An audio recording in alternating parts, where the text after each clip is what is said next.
Okay, good morning, good afternoon, good evening. जब भी आप इस वीडियो को देख रहे हैं उस समय के लिए है। एक बार फिर से मैथमेटिक्स क्लासेस एसकेटी में आप सभी का स्वागत है। एक बार फिर से हम लोग मिलते हैं और चैप्टर हमारा सेम ही चल रहा है, अर्थमेटिक प्रोग्रेशन क्लास 10th के लिए है, जो कि बहुत ही इंपॉर्टेंट चैप्टर भी है और बहुत इंटरेस्टिंग भी है। और इसके 2 वीडियो हो चुके हैं। तो अब आपको बता दें कि जो फर्स्ट वीडियो था वो बेसिक्स के लिए था, जिसमें फार्मूला भी डिराइव किया गया था, और जो सेकंड वीडियो था वो उसमें हमने क्वेश्चंस भी सॉल्व किए हैं और उसमें सम का फार्मूला भी डिराइव किया है। जो ये तीसरा वीडियो है ये ऑन डिमांड है कि बच्चों का कहना था, जो अच्छे बच्चे थे उन्होंने भी कहा, सारे बच्चों ने कहा कि सर इसमें जो ऑप्शनल के क्वेश्चंस हैं वो हमारे नहीं सॉल्व हो पाते हैं, तो इसको आप जरा एक बार सॉल्व कर दीजिए, उसका एक सोल्यूशन बना दीजिए, उसका एक वीडियो दे दीजिए। तो मैंने कहा भाई बहुत अच्छी बात है, तो इसका भी एक वीडियो आपके लिए रखते हैं। तो यहां पर जो हम इस सेशन में वो केवल देखिए solution of optional questions of NCERT, यानी एनसीईआरटी में जो ऑप्शनल क्वेश्चंस हैं 1 to 5 या 1 to 6 जो भी होंगे उसमें वो पूरे के पूरे हम इस सेशन में सॉल्व करेंगे और उसे आप बहुत ध्यान से समझ लीजिए। वो बहुत अच्छे क्वेश्चंस भी हैं और थोड़ा सा आपको भी कॉपी पेपर लेके बैठना पड़ेगा, क्योंकि वो सिर्फ मेरे सोल्यूशन से नहीं होगा, आपको भी उतना ही ध्यान देना पड़ेगा। तो चलिए ध्यान देते हैं, ठीक है, और शुरू करते हैं क्वेश्चन नंबर 1। तो क्वेश्चन नंबर 1 ये है कि which term of the arithmetic progression 1 to 1 यानी 121, 117, 113 dot dot dot in its first negative term, यानी अगर कोई सीक्वेंस डिक्रीजिंग ऑर्डर में है, तो जब डिक्रीजिंग ऑर्डर में होगा तो डेफिनेटली वो डिक्रीज करते करते करते करते एक समय ऐसा भी आएगा कि वो 0 से कम हो जाएगा। तो जब 0 से कम होगा तो वो कौन सा नंबर होगा जो पहला, कौन सा टर्म होगा, नंबर नहीं, कौन सा टर्म होगा जो 0 से कम यानी कि नेगेटिव हो जाएगा, ये आपको बताना है। तो इंटरेस्टिंग क्वेश्चन है, तो देखते हैं यहां पर। तो हम पहले मान लेते हैं यहां पे सोल्यूशन 1। तो पहले आपने कहा विच टर्म, तो जो चीज पूछता है उसी को हम पहले सपोज कर लेते हैं। तो क्या सपोज कर ले कि which term of an AP is this and this is the first negative term. तो हम मान लेते हैं कि let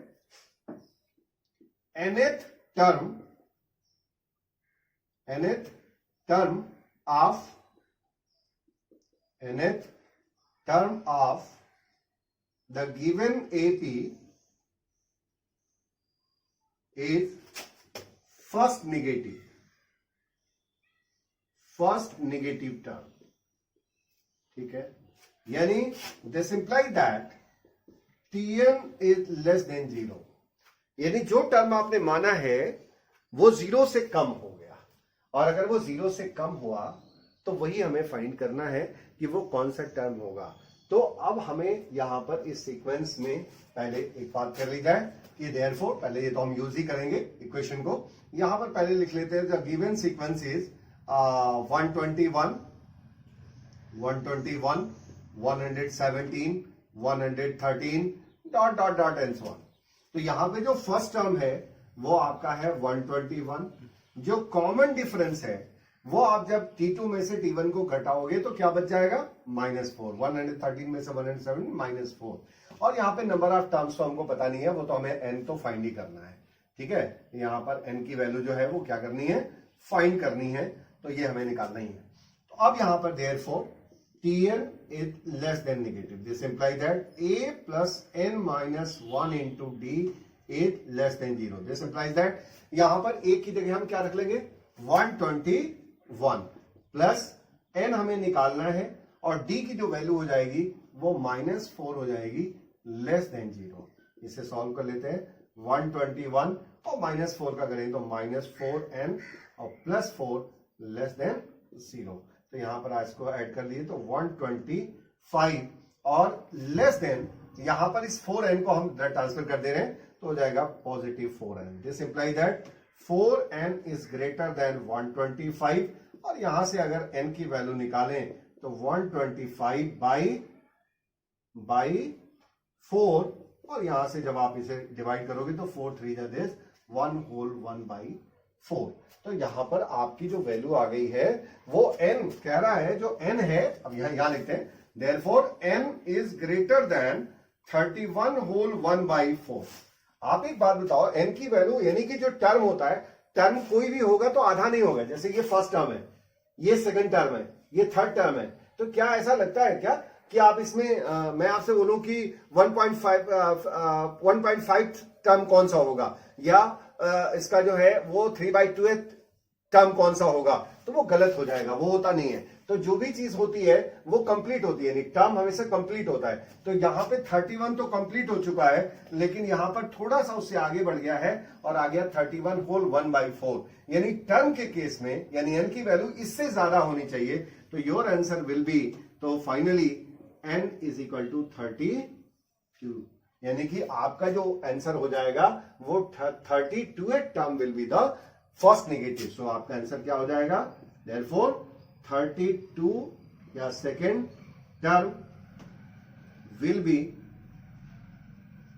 the first negative term of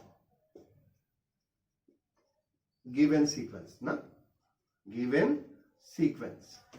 तो ये आपका जो है वो फाइनल आंसर हो गया। तो देखिए आपने अभी तक नेगेटिव पी या इस तरह की कोई बात नहीं की थी, तो ये क्वेश्चन थोड़ा डिफरेंट है। तो आपको सिर्फ इतना ही सोचना है कि कोई भी गिवन सीक्वेंस दिया है और उसमें नेगेटिव की बात करेगा तो टीएन वहां नेगेटिव हो जाएगा, यानी 0 से कम हो जाएगा, और उसके बाद से सारे फार्मूले उसी तरह से एज इट इज लगा देंगे और सॉल्व कर देंगे। तो यहाँ पर इनइक्वेशन आ जाएगा, इसको बोलते हैं इनइक्वेशन।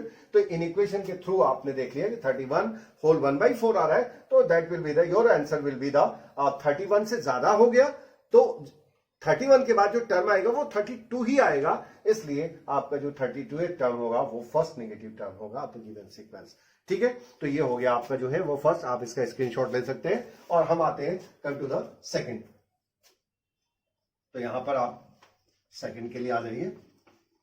ठीक है, तो सेकंड क्वेश्चन देखते हैं, और सेकंड क्वेश्चन में एक बार आपके लिए रीड कर रहा हूं, और ये है the sum of the third and seventh term of an AP is 6 and their product is 8.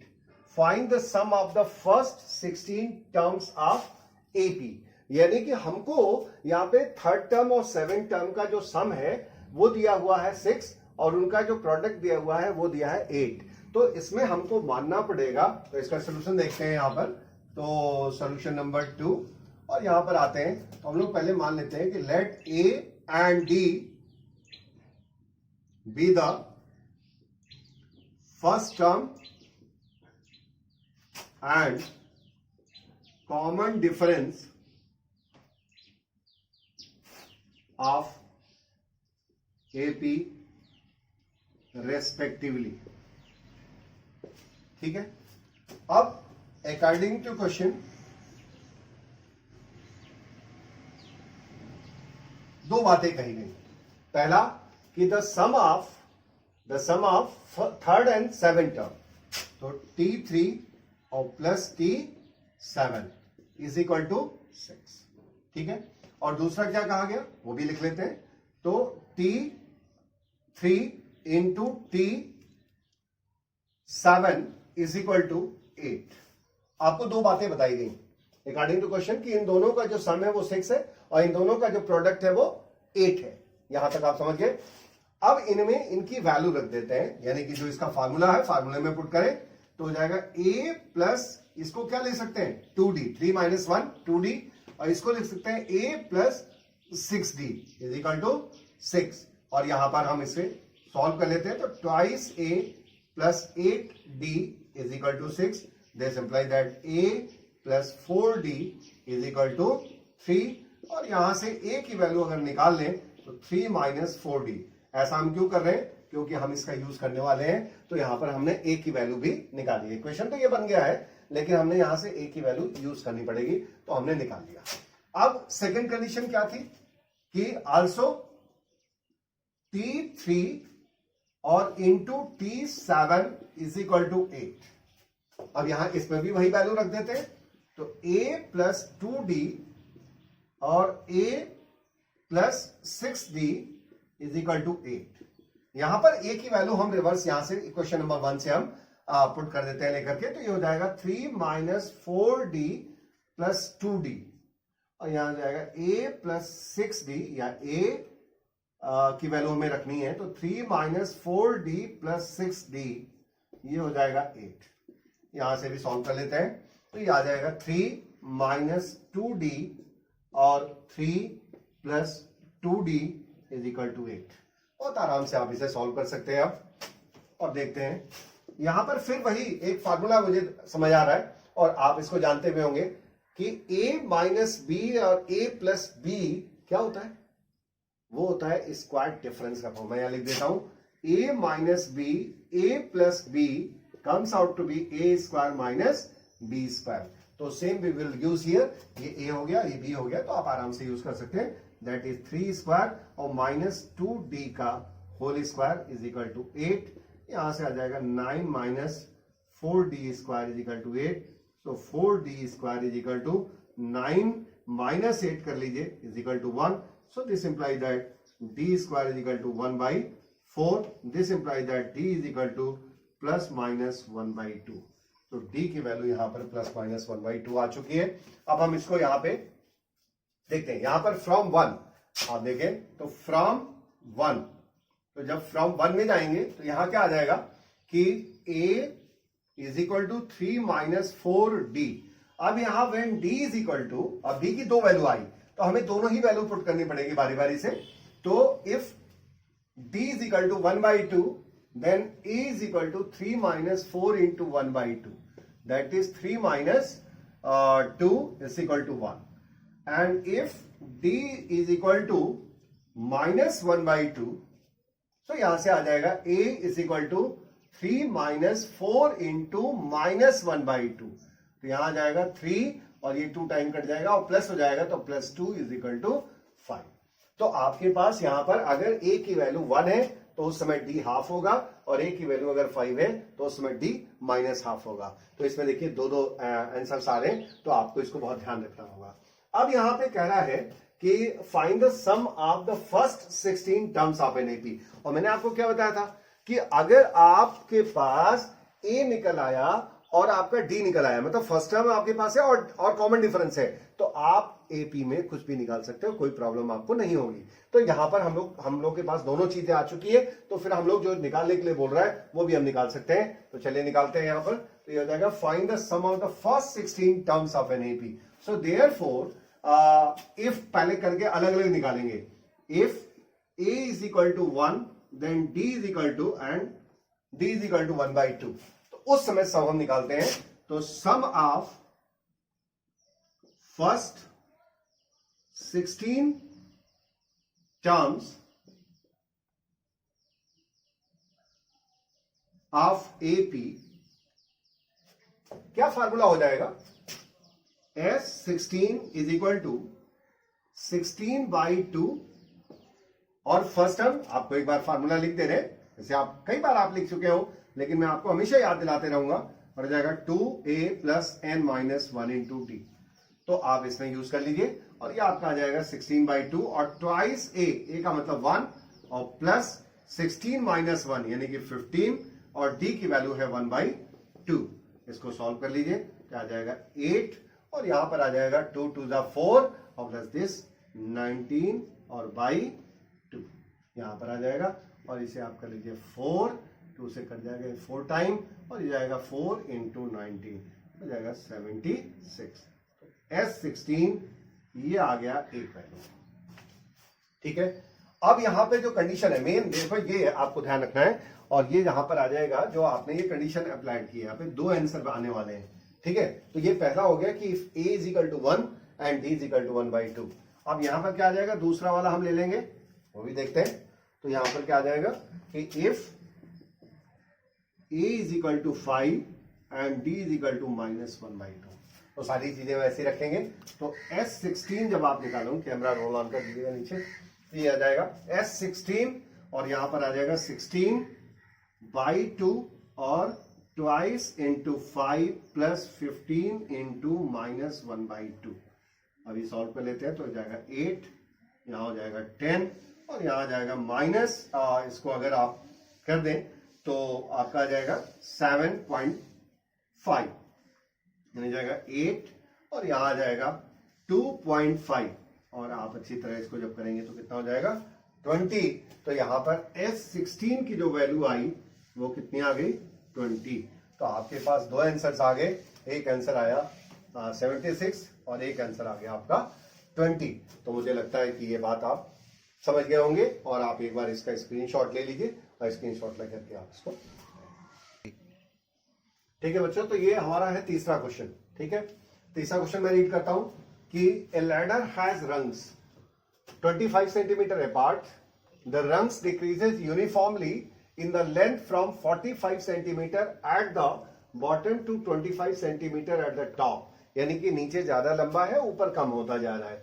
If the top and bottom rungs are 2.5 metre apart, what is the length of wood required for the rungs. यानी आपको ये निकालना है। पहले मैं आपको समझा दूं कि एक ऐसी सीढ़ी है जिसमें जो इस तरह की है, ठीक है। इसका जो सबसे नीचे वाला जो पार्ट है, तो थोड़ा समझाने के लिए आगे बढ़ा रहा हूं, और इसका सबसे ऊपर वाला जो पार्ट है वो मान लीजिए ये है। इनके बीच में ही ये 2.5 मीटर आपका जो है वो लेंथ दिया हुआ है, इनके बीच का जो डिफरेंस है, ठीक है। इसको हम कितना लिख सकते हैं, 250 सेंटीमीटर, ठीक है। क्योंकि हमारा सारा, देखिए कैमरा रोल ऑन कर दीजिएगा, यहां पर देखिए आ रहा है कि नहीं आ रहा है। तो यहां पर ये आपका जो है 250 सेंटीमीटर, ठीक है। अब ये इसकी जो लेंथ है वो 45 सेंटीमीटर है।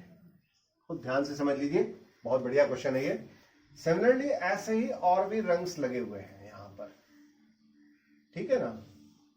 और ये फिर इस तरह से यहां पर है, तो और भी होंगे बीच में।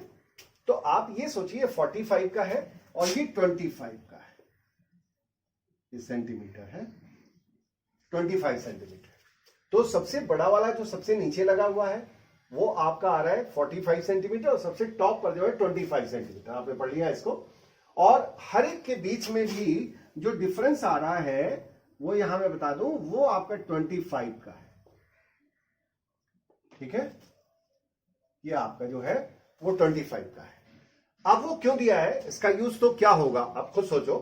क्योंकि हमें तो लेंथ निकालनी है, हमें तो टोटल नंबर मतलब वुड निकालना है, लेंथ ऑफ वुड निकालना है। यानी कि इसकी लंबाई, इसकी लंबाई, इसकी लंबाई, इसकी लंबाई, और सारी लंबाई जोड़ दी जाए। जैसे ये मान लीजिए एक तरह से जो है इसका नाम हम दे दे रहे हैं रंग से, तो ये R1 हो गया, ये R2 हो गया, ये R3 हो गया, ये R4 हो गया, और ये मान लीजिए Rn हो गया।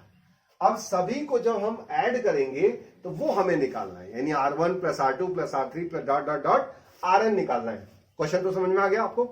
अब यहां पर आते हैं, इनके बीच का ये हो गया। अब यहां एक फार्मूला खुद काम करेगा जो कि बहुत इंपॉर्टेंट है और आईक्यू बेस्ड है। क्या आईक्यू बेस्ड है, ठीक है। आईक्यू तो लगाने के लिए आप तैयार है ना। तो यहां पर आपका आ जाएगा, देखिए क्या आ जाएगा, जैसे नंबर ऑफ रंग्स। तो सोल्यूशन में बात करते हैं कि the total number of rungs, total number of rungs, वो आप कैसे निकालोगे कि इसके बीच में कितने होंगे। क्योंकि आपको यहां पर ये दिया हुआ है कि ये टोटल डिस्टेंस है इनके बीच में, टॉप और बॉटम का, तो उसमें और 25 के डिफरेंस है, तो इसका मतलब 25 के सेंटीमीटर के डिफरेंस पे लगे हुए हैं। तो यहां पर टोटल नंबर ऑफ रंग्स हो जाएगा, उसका फार्मूला हो जाएगा 250/25 प्लस 1, और यहां पर ये आ जाएगा मुझे लगता है कि 11 रंग्स हो जाएंगे। अब मैं आपको बहुत ही शॉर्ट फाइल में एक बात समझा देता हूं, नहीं तो ये क्वेश्चन समझ में नहीं आने वाला। आप सोच रहे होंगे सर ये +1 का है क्यों कर दिया। अभी तो ये यहां पर नंबर ऑफ रंग्स की बात हो रही है, तो +1 क्यों हुआ, इसके बीच में डिफरेंस है, आपने क्यों नहीं टॉप में से इसको डिवाइड कर दिया, तो समझ में आ रहा है। लेकिन क्यों हुआ वो मैं आपको समझाता हूं। यहां पर जरा एक छोटा सा एग्जाम्पल ले लेते हैं और इसको समझने के लिए सिर्फ। तो यहां पर ये मान लीजिए, मैं सिंपल सा ये वो ले लेता हूं, और यहां पर ये मान लीजिए 0 है, ये 25 है, ये 50 है, ये 75 है, और ये आपका 100 है, और ये आपका 125 है। यानी कि यहां से लेकर के यहां तक के बीच का जो डिफरेंस आ रहा है वो कितना आ गया, वो आ गया 125 सेंटीमीटर। अब अगर आपको नंबर ऑफ रंग्स निकालने, मान लीजिए ये भी एक, ये फर्स्ट रंग है R1, ये R2, ये R3, ये R4, ये R5 और ये R6, ठीक है। अब आप क्या करोगे कि इनके बीच में जो डिफरेंस आया था ये टोटल, और डिवाइडेड बाय 25 के ही अंतर पे है ये, तो डिवाइड कर दिया आपने, तो कितना आ गया 5। आप जरा बताना नंबर ऑफ रंग्स कितने हैं, 1 2 3 4 5 6। तो ये फार्मूला है बेटा, जैसे कोई कमरा है, उस कमरे के अंदर 2 पार्ट बनाने हैं तो हमें एक ही दीवार चलानी पड़ेगी, और जब एक दीवार चलाते हैं तो 2 पार्ट बन जाते हैं। तो 2 दीवार चला दिया तो 3 पार्ट बन जाते हैं, 3 दीवार चला दिया तो 4 पार्ट बन जाते हैं। तो ये बहुत इंपॉर्टेंट फिनोमेना है। तो यहां पर भी यही कहानी है। तो यहां पर आपका जो है वो +1 हो जाएगा, और ये जब +1 होगा तो यहाँ पर 6 फ्रेंड्स आ जाएंगे। मुझे लगता है कि अब आप इस वाले एग्जाम्पल के थ्रू, ये बहुत आसान, आप कुछ करना ही नहीं, अब आप बिल्कुल बात समझ गए होंगे। तो अब मैं इसे मिटा देता हूं और फिर आप जल्दी से इस क्वेश्चन को लगाते हैं। तो यहां पर नंबर ऑफ रंस आप निकाल चुके हो, यानी कि इसमें टोटल आपका जो है वो n की वैल्यू निकल आई। तो n = 11। अब मान लेते हैं कि लेट जो जैसे पहला जो रंग है वो 45 का है, फिर अब आपका जो नेक्स्ट होगा वो कितना कम होगा ये नहीं पता है हमको, तो वो एक सर्टेन इंटरवल एपी बना रहा है। तो यहां पर मान लेते हैं let the common difference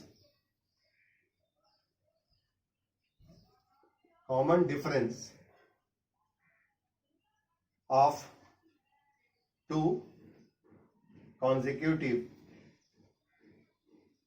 rungs is equal to D। हम D ही मान लेते हैं। चलिए, तो हमारा सीक्वेंस क्या हो जाएगा आप बताओ। सीक्वेंस हो जाएगा, हमें तो ये जोड़नी है, तो R1 आपका 45 फिर आ जाएगा, और ऐड भी कर देते हैं। चलिए, तो 45 और प्लस 45 माइनस D, फिर 45 minus 2D plus dot dot dot, फिर लास्ट में क्या आ जाएगा 25। तो मुझे लगता है कि आप इस बात को समझ गए होंगे, और इसी को मैं S बोल दे रहा हूं।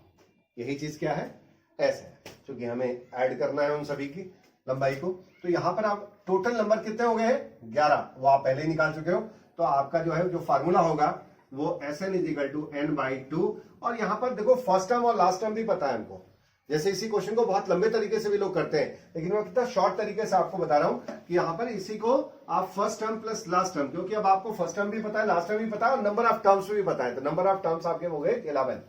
तो अभी आ जाएगा, इसमें फार्मूला यूज कर लीजिए, तो हो जाएगा आपका n/2। चलिए मैं एक बार लिख देता हूं, और यहां पर आ जाएगा a + l, और यहाँ S = फिर आ जाएगा 11/2, और फर्स्ट टर्म आपका आ जाएगा यहाँ पर 45, और लास्ट टर्म आपका आ जाएगा 25, और यहाँ पे 11/2 इंटू इसको ऐड करेंगे तो 70 हो जाएगा। और मुझे लगता है कि जब आप इसे सॉल्व करेंगे तो हो जाएगा आपका 35। 11 5 55, 5 11 3 33 और 5 दिस 385 सेंटीमीटर। ये आपका जो है वो total, therefore total length of wood required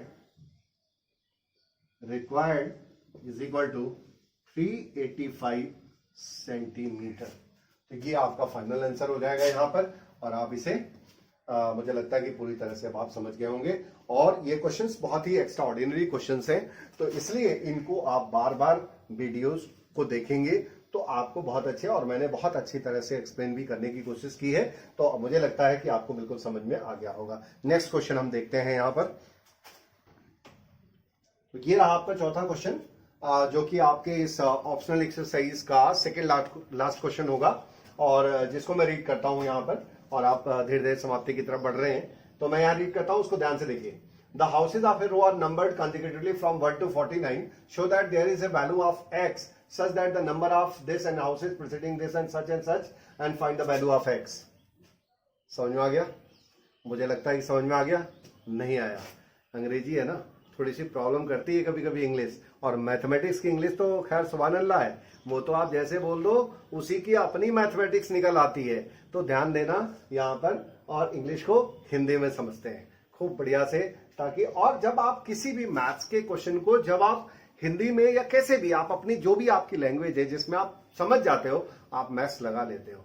मैंने देखा है कि मैं बच्चों से बोलता हूं कि अच्छा इसका आप मीनिंग बताओ, तो वो क्या करते हैं, जैसे जैसे लिखा होता है उसका वो मीनिंग बता देते हैं, बट वो क्वेश्चन नहीं समझा पाते कि क्वेश्चन ने क्या बोला है और क्यों हम ऐसा कर रहे हैं, और हमें समझना है कि क्वेश्चन क्या बोल रहा है और क्या हमें करना है। तो आप बड़े आसानी से कर लोगे अगर ये बात समझ में आ गई तो। चलिए हम समझते हैं।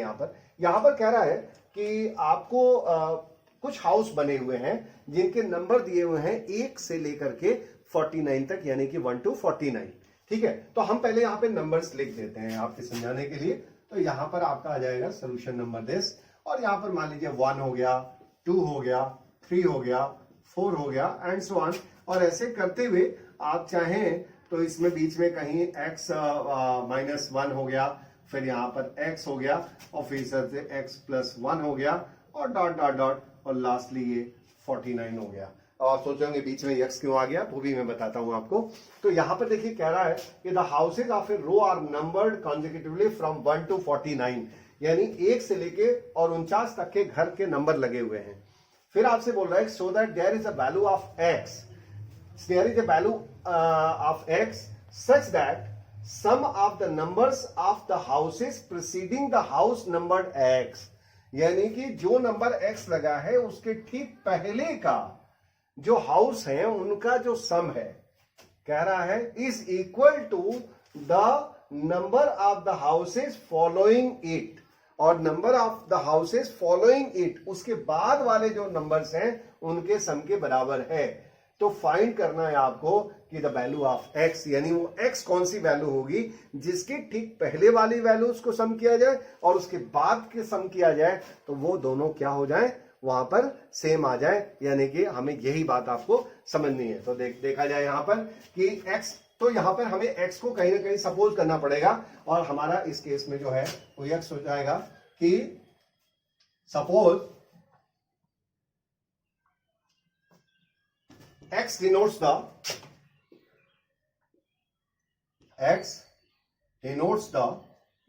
number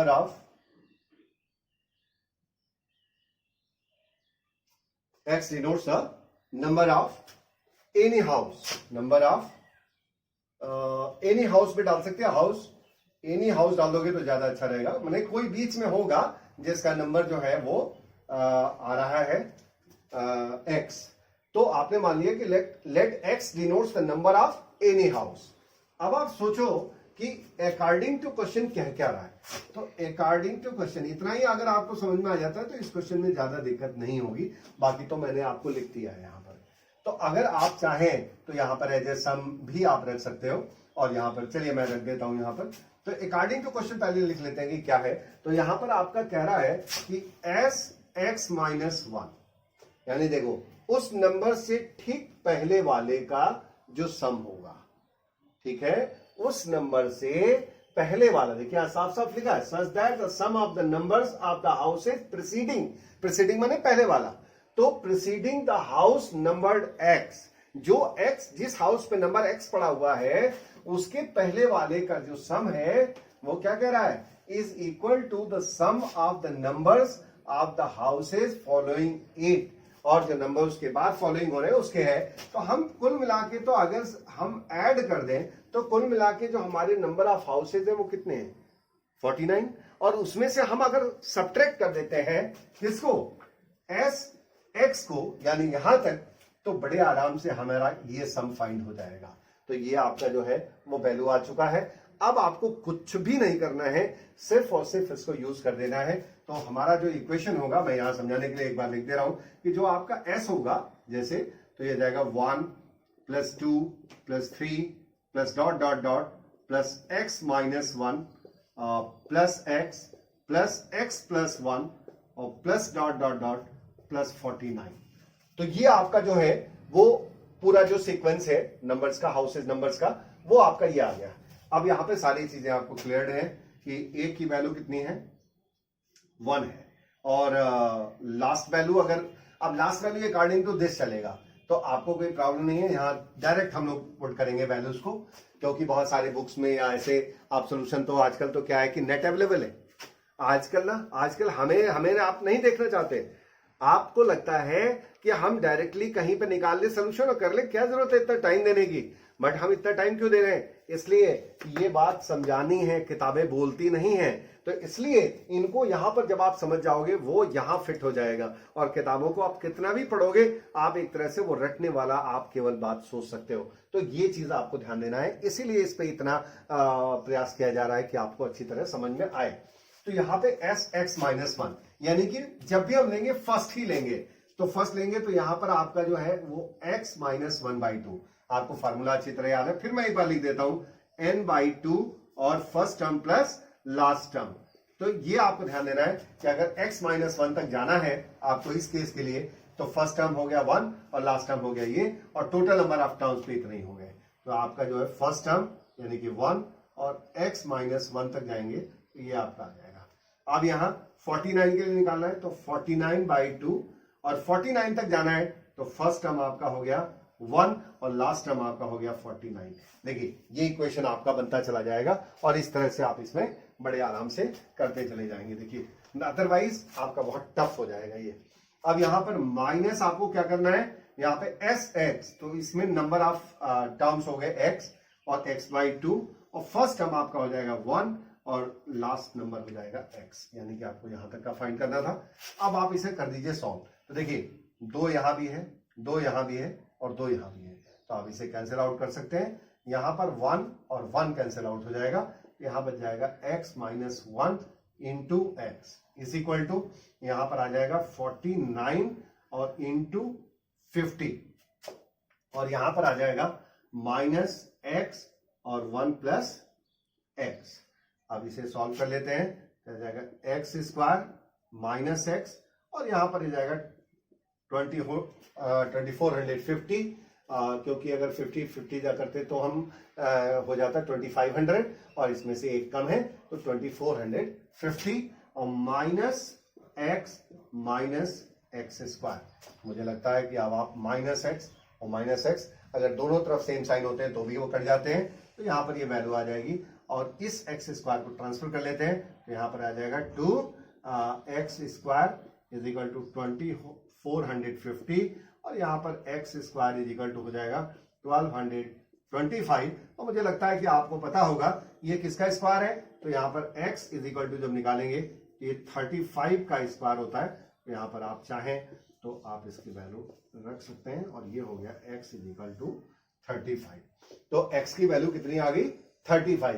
अब आपका आंसर फाइंड हो चुका है, आपको यही बात फाइंड करनी थी कि find the value of x, यानी x वो कौन सा नंबर है कि जिसके पहले वाले का सम और उसके बाद वाले का सम वो सभी बराबर आ रहे हैं। तो ये आपका आ गया जो है और ये फाइनल आंसर हो गया। अब आप करोगे ना तो यहां पे जब ये आप फुलफिल करोगे कि यहां पे x की वैल्यू इतनी है, तो ठीक इसके पहले वाले का सम यानी कि आप 34 तक का 1 + 2 + 3 + डॉट डॉट डॉट करोगे तो 34 तक का सम, और फिर इसी तरह से इसके बाद वाले का जो सम करोगे तो वो आपका जो है वो सेम आ जाएगा और वैल्यू आप निकाल सकते हो। ठीक है, अब ये आपका क्वेश्चन खत्म होता है। एक क्वेश्चन और रह गया है, उसको भी हम लोग करके कर दे देंगे और लास्ट क्वेश्चन होगा वो। ठीक है, तो ये आपका हुआ लास्ट क्वेश्चन, क्वेश्चन नंबर 5 आप डाल सकते हो इसको। और 5 question is the last question of this exercise. और मुझे लगता है कि अब आपको लग रहा होगा कि इस ऑप्शन से हमें मिल जाएगा छुटकारा, और बहुत देर से हम लोग को पकाए चले जा रहे हैं, तो इसलिए हम लोग इस क्वेश्चन को भी कर लेते हैं। इसके लिए मैंने एक छोटा सा फिगर भी बनाया है आपके लिए, और फिगर तो आप देख ही रहे हैं कितना बढ़िया मैंने टेरेस बना दिया है यहाँ पर, और कहीं कहीं ज्यादा लग रहा है, कहीं क्योंकि मैं एक्चुअली मैं टीचर हूँ, मिस्त्री तो हूँ नहीं, तो इसलिए कहीं ऊपर नीचे हो गया है, स्टेप थोड़े से आगे पीछे हो गए, तो कोई दिक्कत नहीं है, बट हम समझ सकते हैं यहाँ पर। तो समझते हैं यहाँ पर कि a small terrace of the football ground comprises of 15 steps, और ऐसे करके ये टोटल जो है वो 15 स्टेप्स हैं, यहाँ पर 15 स्टेप्स हैं। तो 15 स्टेप्स में कह रहा है each of which is 50 metre long and build of solid concrete. ये जो है सभी की सभी जो लंबाई होती है, ऐसे जो सीढ़ियां बनी होती हैं उसकी जो लंबाई है वो 50 मीटर है यहाँ पर, और उसमें सभी के सभी जो है सॉलिड कंक्रीट से बना हुआ है।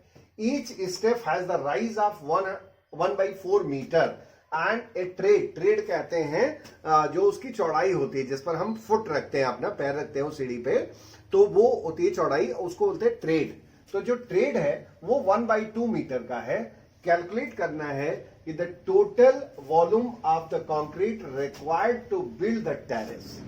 अब यहां पर आते हैं कि ठीक है, जरा ऐसे सोचो कि अगर हम इसमें करेंगे काम, तो जब पहला स्टेप हम बनाएंगे तो पहले स्टेप के लिए क्या होगा, लंबाई तो इतनी होगी, उसकी जो हाइट होगी वो 1/4 मीटर हो गई, और जो उसका ट्रेड हो गया वो आपका जो है 1/2 मीटर हो गया। लेकिन जब हम सेकंड के लिए जाएंगे तो जरा सोचो क्या फर्क पड़ेगा। यहां पर 1/4 तो ये था ही, जब इसके ऊपर बढ़ेंगे तो यहां से ये तो इतना आएगा ही और 1/4 और बढ़ जाएगा। फिर जब तीसरे स्टेप में जाएंगे तो 1/4 उसका और बढ़ जाएगा। इसी तरह से वो बढ़ता चला जाएगा, कहां तक? 15 स्टेप्स तक चला जाएगा। तो इसमें नंबर ऑफ जो टर्म्स होंगे वो 15 होंगे, यानी n की वैल्यू जो है इस केस में 15 होगी। तो हम लोग यहां पर लिखते हैं एक्चुअली जो हमें निकालना है, और निकालना क्या है? The total volume of the concrete required to build the terrace. तो हम लोग मान लेते हैं यहां पर the total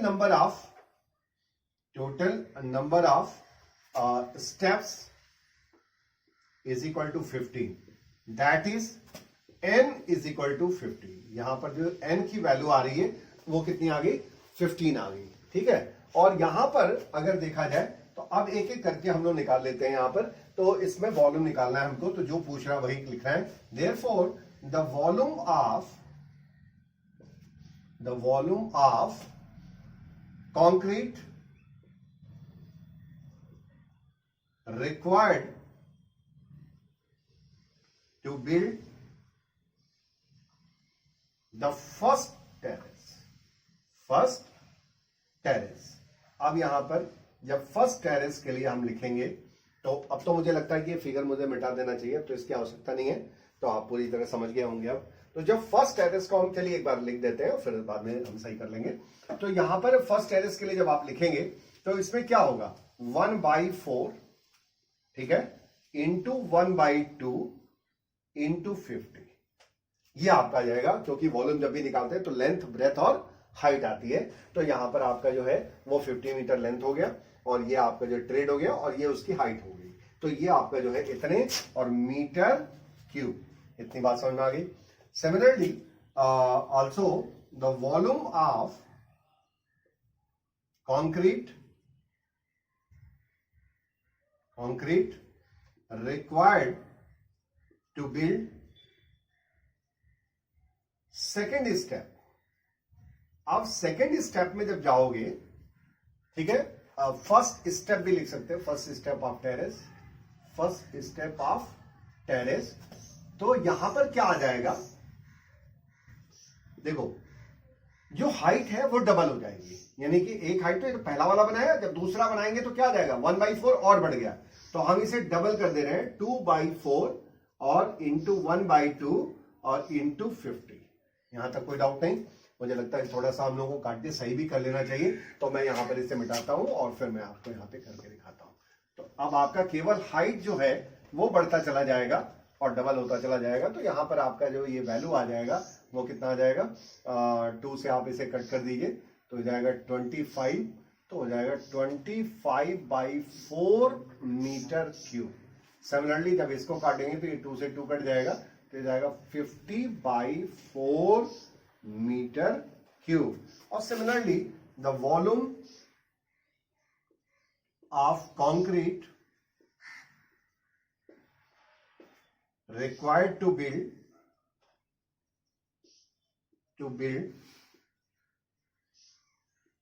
the third step of terrace, ठीक है, तो वो कितना आ जाएगा? 3/4 और इंटू 1/2 इंटू 50, फिर हो जाएगा 75/4 मीटर क्यूब। अब तो आप समझ गए होंगे। सिमिलरली हम लोग ऐसे ही फाइंड करते चले जाएंगे और फिर जब लास्ट निकालेंगे तो वो 15 हो जाएगा। यानी आपका जो सीक्वेंस होगा वो क्या होगा, वो ध्यान से समझते हैं। तो सीक्वेंस यहां पर ध्यान देते हैं। तो आपका जो सीक्वेंस आया वो पहला आ गया, टोटल वॉल्यूम क्या आ जाएगा? Total volume.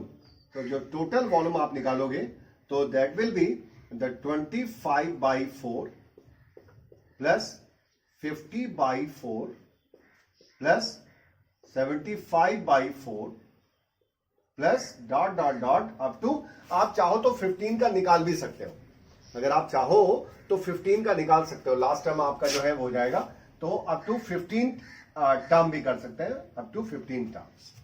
अब यहां क्या आ जाएगा? फार्मूला रख दिए, तो 15/2 और फिर आ जाएगा 2 इंटू ए का मतलब 25/4 और प्लस 15 - 1 तो क्या आ जाएगा? 14। और इसका जो डिफरेंस आ रहा है, एक्चुअली में इस वाले केस में जो डिफरेंस आ रहा है वो कितना आ रहा है, 25/4 का डिफरेंस भी आ रहा है, तो हो जाएगा 25/4। अब यहां से आप कर लीजिए 15/2 और 25/4 आप कॉमन ले लीजिए, यहां से भी और यहां से भी, तो आपका 2 प्लस दिस 16 हो गया। अब यहां से आ जाएगा 25 मल्टीप्लाइड बाई 15 और यहां पर 8 इंटू 16, तो ये 2 टाइम कट जाएगा और यहां पर आ जाएगा आपका ये 50 और मल्टीप्लाइड बाई 15 750 मीटर क्यूब। जो टोटल वॉल्यूम आया वो कितना आ गया, 750 मीटर क्यूब, यानी इतना कंक्रीट हमें कुल मिला के उस टेरेस को बनाने में लगेगा। तो अब आप बहुत खुश हो रहे होंगे कि आपके जो है वो ऑप्शनल क्वेश्चंस जो है वो खत्म हो गए, किसी तरह हमसे छुटकारा मिला आपको। तो ठीक है, आप मुझे लगता है कि बहुत अच्छी तरह समझ गए होंगे और आप इसको कॉपी और पेपर लेकर के और आप इसमें खूब अच्छे से आप इसको लगाइएगा, एक एक क्वेश्चन को लगाइएगा, ये आपके लिए बहुत बेहतरीन होगा और आपके इसका जो माइंडसेट होगा वो बहुत अच्छा बन जाएगा और बिल्कुल आपका कॉन्सेप्ट भी क्लियर हो जाएगा, तो क्रिस्टल क्लियर हो भी चुका होगा। तो ठीक है, हम यहीं पर इसे क्लोज करते हैं और फिर अब जब हम मिलेंगे तो नेक्स्ट वीडियो में नेक्स्ट चैप्टर के साथ मिलेंगे। चलिए, आप सभी को बहुत बहुत बधाई कह सकते हैं या धन्यवाद कह सकते हैं कि आपने मुझे इतनी देर तक सुना।